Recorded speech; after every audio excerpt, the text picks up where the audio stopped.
Stop the Line media are very interested in coronavirus research and vaccinations and stuff like that. And we already mentioned coronavirus. So, well, your neighborhood news hour and you together, you were working on that research for a long time, and you were trying to track down where the outbreak started. Can you tell us a little bit more about that?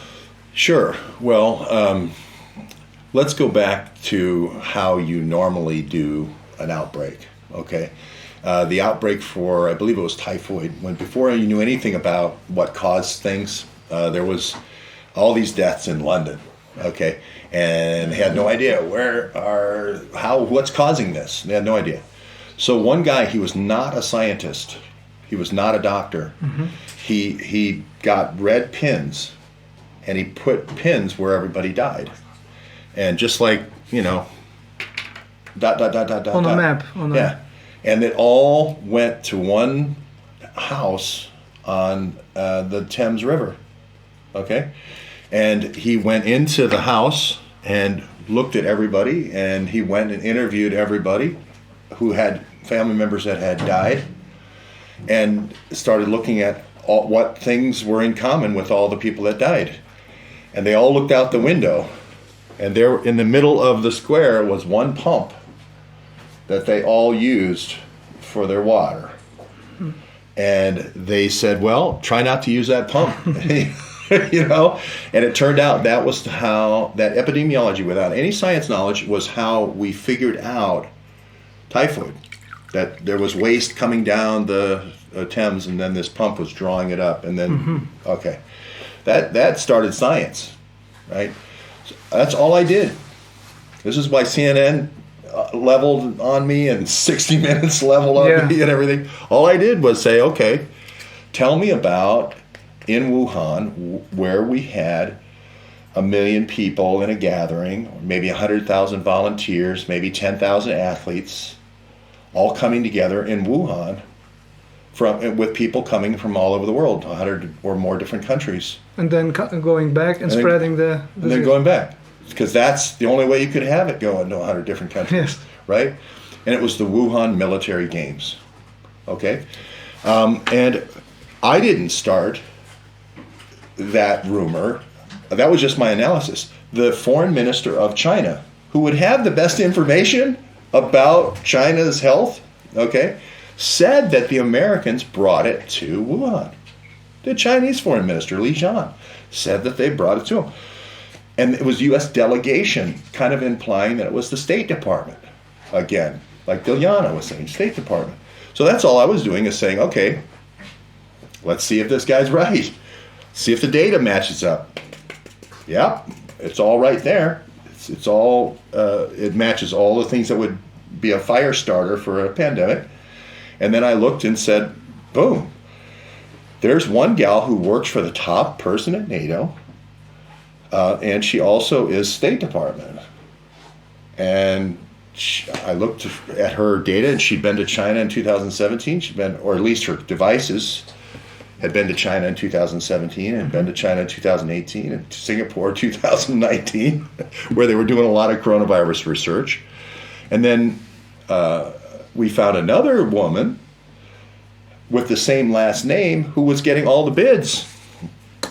All the bids for coronavirus were coming to her. And not only were all the bids coming to coronavirus for her for this one, but all the bids for Zika virus were coming to her. And all the bids for Ebola, when the Ebola crisis happened, were all coming to her. And she was also getting all the bids for Wellcome Trust. So they're coming into the WHO, but then she was double dipping in her back pocket with the Wellcome Trust. And that didn't seem right when you start putting things in your back pocket. So all those things came together, and we started looking at the details. Could you explain what you mean with bids? What is that? Financial. Financial bid. Amount that came to her? Or? Well, what happens when there's an outbreak? Let's say with coronavirus, and this was before the World Military Games. They put out a document. This Virginia Benassi was her name. She works for the WHO. And they said, here are the 5 things that we think is going to happen in the next 5 years. Coronavirus, anthrax, brucellosis, two other Zika, and maybe one other one. Send us your proposal, but we're going to change how we did it in the past. We have this new format and this new platform that we want everybody to conform to. Send us your proposal. So it's a proposal. And they all went to this one person, Benassi V at WHO.int. So I had one Benassi working for NATO at the State Department. I had another Benassi getting all the bids for coronavirus. Turned out the head of the procurement for NATO was another Benassi, Giuseppe. He also ran the spy school in Oberammergau in Germany. There's another one who is running the Italian intelligence, where they had a breakout in September of 2019. He's also the nuncio to the Pope. I mean, there was a lot of Benassis. And since then, we've had a whole bunch more. So all I was doing what any investigative journalist would do, is say, is there a pattern? And then research the patterns. And that's how 60 Minutes, when they did the story, they said, well, we don't want to talk about NATO. We don't want to talk about the State Department. We don't want to talk about the bids. We don't want to talk about Italian intelligence. We don't want to talk about any of that. We just want to talk about how she works as an Army reservist. And I'm picking on this one person. But she was in a bike race, an endurance sport where they often do blood doping and blood testing. So you would have Lance Armstrong, So we had pre-testing for before the race and post-testing. So they would have access to blood. So a military World Games is a perfect place to test a bioagent, because you test before the event, and then you can spray during the event, and then you test after the event and see what effect there was on the blood. So there was a lot of good reasons for me to want to delve into that story. Yeah, that also reminds me of that doctor, Black Doctors. You have written. For people who don't know the Black Doctor murders, I wrote the Black Doctor murders. This is a hard one to believe, but the doctor that checked out the athletes after at Fort Hood, before the athletes went and then after they came back, was murdered in his front yard in Virginia. I went to his house twice. And his wife was a nurse, also a colonel. Both of them were colonels. She was the doctor for Hillary Clinton in the Clinton White House during Bill Clinton's presidency. That's a pretty high level set of murders. And the first day that they tried to murder them, it was unsuccessful. And so the murderers came back 2 days later. They said it was a robber, but who tries to rob somebody and then comes back 2 days later, Yeah. So anyway, it was a crazy story. And those guys were there to check the athletes. Yeah. So then there's another thing that popped into my head when we were talking about soldiers and how they can be used as a vector, right? Mm-hmm. And also these athletes and soldiers, very fit, they're perfect way to test new vaccines and viruses on them, because they have robust immune system and they can develop antibodies, right? Mm-hmm. And that's also the way they can find antibodies for commercial purposes, right? Yeah, so this wasn't a hunch of mine.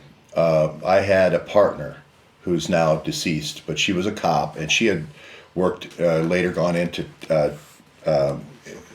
consulting or rehabilitation for veterans that mm-hmm. were in danger of committing suicide. So these are the people that are very depressed and they're in danger of committing suicide. And a lot of them work for the Joint Special Operations Command. This is our special forces. Mm-hmm. You guys have the Slovenia Special Forces. we have the 82nd Airborne and others. Okay. But anyway, she was in California, and she was saying that there was a spray that they would spray, sort of like they did in Gulf War Syndrome with the burning pits, but the spray that they would spray the terrorists, like Osama bin Laden, out in the caves. And that would be like a primary coating. And then there was a secondary that would take out parts of the immune system so that you would get shortness of breath, you wouldn't be able to climb the hills anymore, and plus you would leave tags in the person either on the outside of their clothing or potentially even on the inside that could tell that they were terrorists. So you can track them. So that's what she said the program was, and I didn't really think anything of it. She died, and I spent a lot of time looking for that. But then when COVID hit, I started thinking, is that the same thing? Mm-hmm. Because there was, right before COVID hit with this thing, there was all these vaping deaths in the United States. And she had said that there was this Pakistani guy named Tahir Javid that sold this vape that was the secondary. Mm-hmm. So in a binary biological weapon, you have the primary, which is some kind of spray, and then there's a secondary. Which does the job.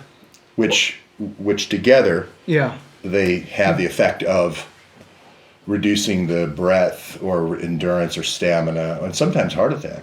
You know, if the person stresses themselves out enough in battle or whatever, they get a heart attack. So, and I do see some evidence. You look at all this evidence that's coming out now with all these young soccer athletes having these heart attacks. You know, Mm-hmm. So this question is, you probably, in a way, you already answered to some degree, but did the pandemic supervirus appear by zoonosis or gain of function? Yeah. Here's how it went. Bats, seven different types of bats all flew to Wuhan fish market where they don't sell bats. But the bats all agreed in advance that that's where they would have the big bat meeting. Yeah. But they decided that wasn't enough because there wasn't enough excitement. So they invited civets from Africa, and they only can roll into a ball, but somehow they rolled up a plane ramp and got on the plane and came to Wuhan. And then the hedgehog, you guys have hedgehogs here. They got on a plane and they got over there to Wuhan, and then they had this big orgy, and that's how coronavirus happened. Even though they don't sell civets at that market, they don't sell hedgehogs either. But all those pieces of DNA are in this virus. So to me, it's obvious that they've taken things. One, if you look at it from a bioweapons or bioagent point of view, it all starts making sense. If you know the hedgehog they've been using since World War I because you couldn't kill it with gas, right? Bayer and when they came out poison gas, you used the hedgehog because, hey, if you can get the human to act like a hedgehog, hedgehog can eat a cobra, no problem, right? So there's the shield was the hedgehog, but maybe the bats also don't have an immune system that does what they call a cytokine storm that causes death. So you could test all you want and not kill your subjects if you use different kinds of bats. Civets have a receptor in the lungs, the ACE2 receptor, that's pretty darn close, along with ferrets, to the human receptor. So you can see why they would put all these things together in a laboratory.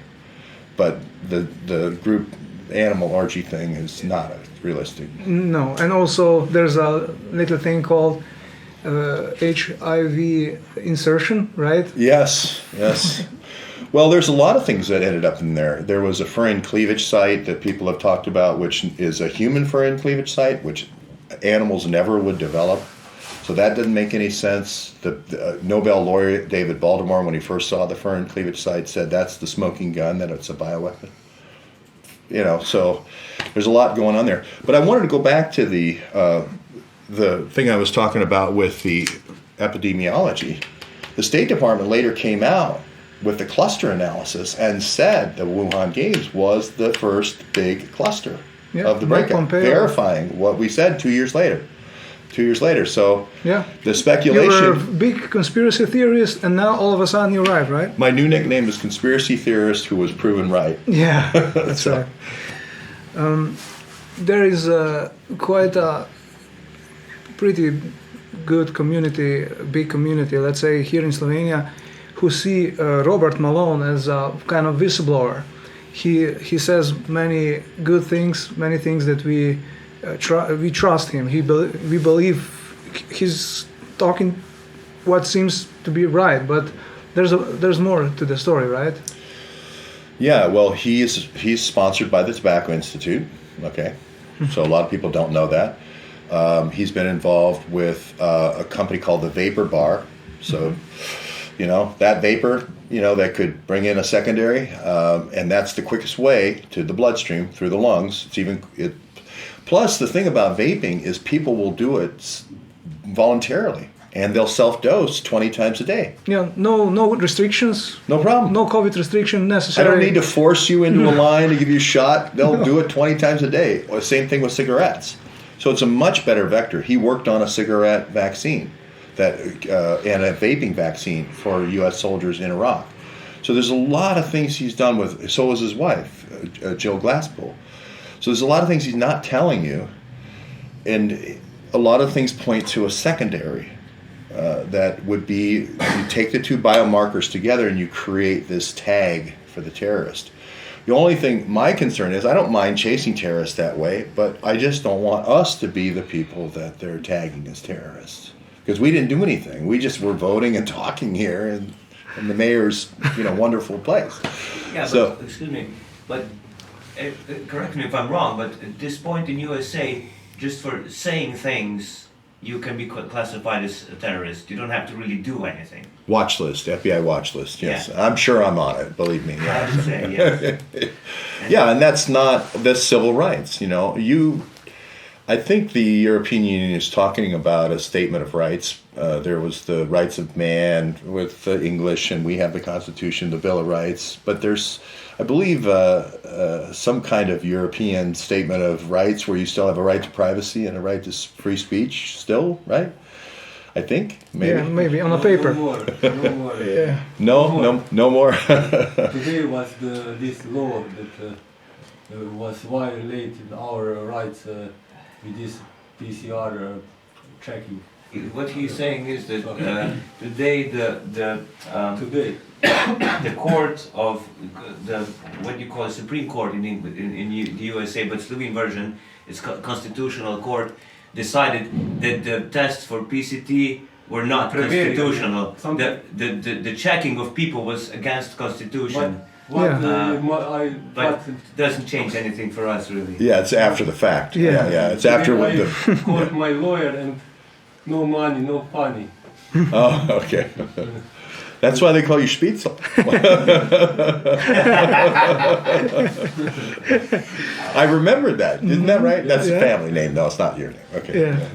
It's a joke. Yes, I heard you are suing Erasmus Lab in the International Criminal Court in The Hague, Netherlands. Why The Hague?